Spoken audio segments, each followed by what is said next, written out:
Hi hello வணக்கம். சிம்பிளான ஈஸியான டேஸ்டியான ஒரு கஸ்டர்ட் புடிங் செய்து காட்ட போகிறேன். Sri Lankan custard pudding. இது அநேகமாக ஸ்ரீலங்கன் முஸ்லீம் மக்கள் இது செய்வினம். அவன் கல்யாண வீடுகளில் மற்ற அவன் நோன்பு நாளையில் கட்டாயம் இந்த கஸ்டர்ட் புடிங் அவ செய்வினம். அந்த கஸ்டர்ட் புடிங் தான் உங்களுக்கு நான் செய்து காட்ட போகிறேன். அதுக்கு நான் அன்றைக்கி 2 லிட்டர் பசுப்பால் எடுத்துருக்கிறேன். 2 லிட்டர் பசுப்பால் எடுத்துட்டு அதுக்கு 210 கிராம் அளவில் கஸ்டர்ட் பவுடர் எடுத்துருக்கிறேன். எடுத்து போட்டு கஸ்டர்ட் பவுடர் கொஞ்சம் தண்ணி விட்டு குளிர்ந்த தண்ணி விட்டு நல்ல வடிவாக இருக்கா கரைச்சி எடுக்கணும். கட்டி இல்லாமல் கரைச்சி எடுத்து வைக்கணும். நேரடியாக நாங்கள் பாலுக்கு போடக்கூடாது. ஸோ புரிம்பாக ஒரு அந்த பவுடரை நல்லா அடித்து கட்டி இல்லாமல் கரைச்சி எடுத்து வைங்கோ. எடுத்து வச்சுட்டு நான் இன்றைக்கி 210 கிராம் அளவில் கஸ்டர்ட் பவுடர், 2 லிட்டர் அளவில் பால், ஒரு டின் அளவில் கண்டன்ஸ் மில்க் எடுத்துருக்கிறேன். டின் மில்க் அதோடு சேர்த்து காஜு பிளாம்ஸ் எடுத்துட்டு அது தேவையான அளவு சீனி தான் போட போகிறேன். சீனி இனிப்பு கேட்ட அளவு போட போகிறேன். அதுக்கு பிறகு நீங்கள் ஒரு அடிகனமான ஒரு சட்டி எடுத்து அடுப்பில் வச்சுட்டு பாலை விடுங்கோ. பாலை விட்டு பால் கொஞ்சம் கொதித்து வந்த பிறகு கண்டன்ஸ் மில்க் எல்லாத்தையும் விடுங்கோ. விட்டு நல்லா மிக்ஸ் பண்ணி விடுங்க. மிக்ஸ் பண்ணி போட்டு ஒருக்கா டேஸ்ட் பண்ணி பாருங்க. உங்களுக்கு அதுக்கு பிறகு எவ்வளவு இனிப்பு வேணுமோ அதுக்கேற்ற மாதிரி போடுங்க. நான் முதல்ல ஒரு 3 கரண்டி சீனி போட்டு பார்த்தேன். நான் பிறகு இனிப்பு காணான்னு திருப்பி இன்னொரு கரண்டி போடுறேன். போட்டுட்டு நல்லா மிக்ஸ் பண்ணி விடுறேன். நல்லா மிக்ஸ் பண்ணினா பிறகு அடுப்பு பால் நல்லா கொதித்து வந்த அப்புறம் என்ன செய்யணும்னா பிறகு அடுப்பை கொஞ்சம் மீடியத்துக்கு குறைக்கணும். அடுப்பை கொஞ்சம் மீடியத்துக்கு குறைச்சிட்டு தான் நீங்கள் இந்த கரைச்சி வச்சுருக்கிற அந்த கஸ்டர்ட் பவுடரை விட்டுட்டு நல்லா கை விடாமல் கிண்டோணும். டக்குண்டு கட்டி பட்டுரும். கை விட்டிங்கன்னாலும் கட்டி பட்டு அந்த கட்டியாக வந்துடும். ஸோ நான் வீடியோவில் காட்டுற மாதிரி நல்ல வடிவாக மிக்ஸ் பண்ணி விடுங்கோ. பாருங்க டக்குண்டு இறுகிடும்.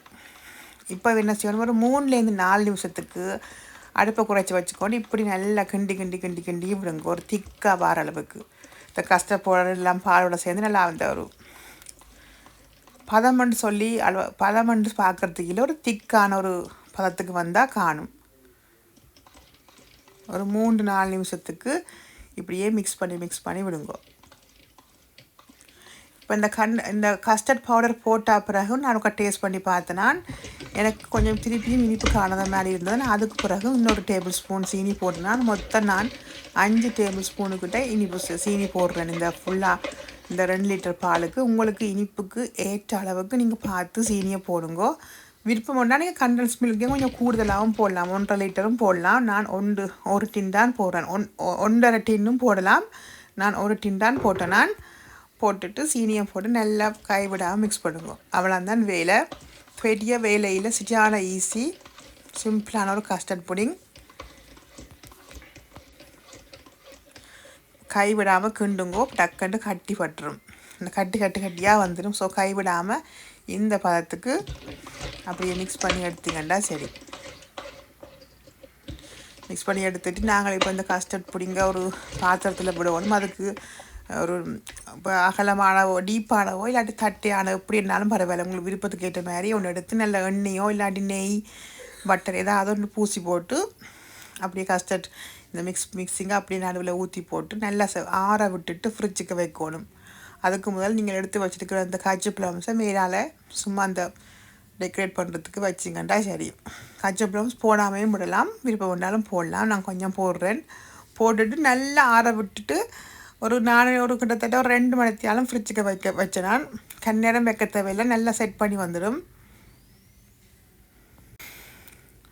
நல்ல ஒரு டேஸ்ட்டாக இருக்கும். கஸ்டர்ட் பிடிக்கிறார்களுக்கு சின்ன பிள்ளைகள் நல்லா விரும்பி சாப்பிடுவினம்.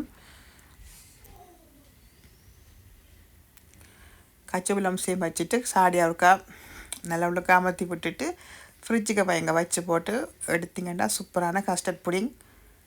இப்போ நான் இதை செய்து போட்டு நல்லா ஆற விட்டுட்டு ஃப்ரிட்ஜுக்கு வைங்கோ.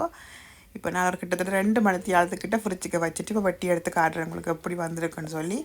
நல்ல ஒரு ஸ்லைஸாக வெட்டி எடுக்கலாம். துண்டாக நீங்கள் வெட்டி எடுக்கலாம். இது இந்த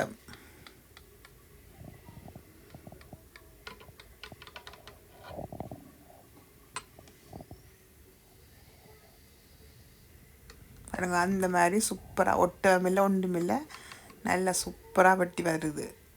நல்லா சாஃப்டாக இருக்குது. ஒரு மஸ்கட் சாப்பிட்ற மாதிரியும் இருக்கும். புடிங் எப்படின்னு சொல்லலாம். இதை செய்து பாருங்க. சூப்பரான கஸ்டர்ட் புடிங். நன்றி.